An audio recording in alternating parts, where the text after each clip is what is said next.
के इस खास पेशकश में, जहां पर अब बारी आती है आपके सवालों के जवाब देने की। और हमारे साथ आनंद रांची वेल्थ के डिप्टी सीईओ फिरोज अजीज जुड़ गए हैं। फिरोज, स्वागत है आपका।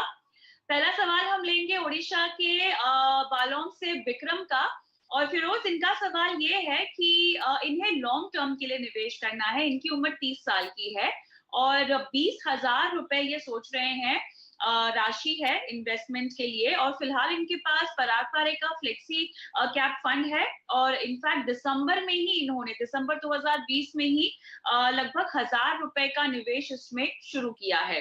इसके अलावा ये बताएं कि ये जो 20,000 रुपए निवेश करने का मन बना रहे हैं और नजरिया इनका लंबा है, तो किस फंड में कैसे डाइवर्सिफाई करें?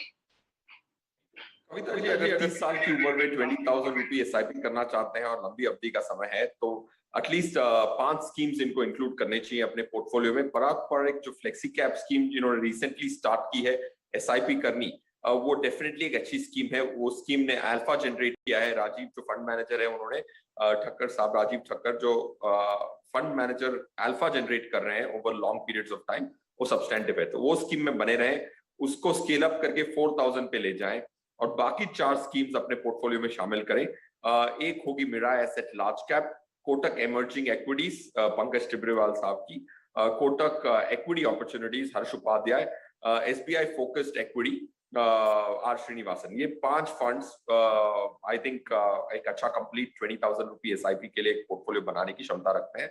So that's what should be done, and consistent investing over long periods will add value. चलिए, और हर 6 महीने में अपने फंड्स को रिव्यू भी करें। अगला सवाल हरियाणा के सिरसा से राजेंद्र सिंह का लेंगे। और इनको 20 साल के लिए निवेश करना है। लार्ज मिड और स्मॉल कैप निवेश में दमदार स्ट्रैटेजी और बढ़िया मुनाफा कमाने वाले फंड्स चाहिए। 3 म्यूचुअल फंड्स ये कह रहे हैं इनको चाहिए और इन्हीं में ही निवेश करने का मन बना रहे हैं लंबे नजरिए के लिहाज से। तो बताएं, क्या सेम ही सिमिलर फंड्स आप इनको रेकमेंड करेंगे?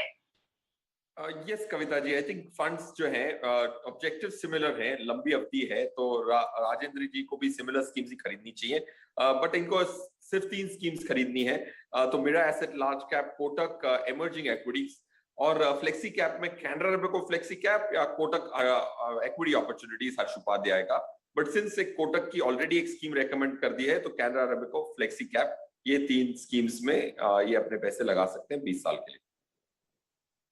अब इसके अलावा किसी को अगर निवेश बढ़ाना हो अपने पोर्टफोलियो में, तो क्या फंड बढ़ाएं या निवेश राशि इन्हीं फंड्स में बढ़ाएं? नहीं, आई थिंक फंड बढ़ाने चाहिए। जब तक कि आप 6 या 7 फंड तक नहीं पहुंच जाते, तब तक आपको फंड बढ़ाने चाहिए, क्योंकि फंड्स में काफी कॉम्प्लीमेंट्री नेचर होता है। काफी बार एक स्कीम अच्छी करती है तो उसी समय दूसरी स्कीम खराब करती है।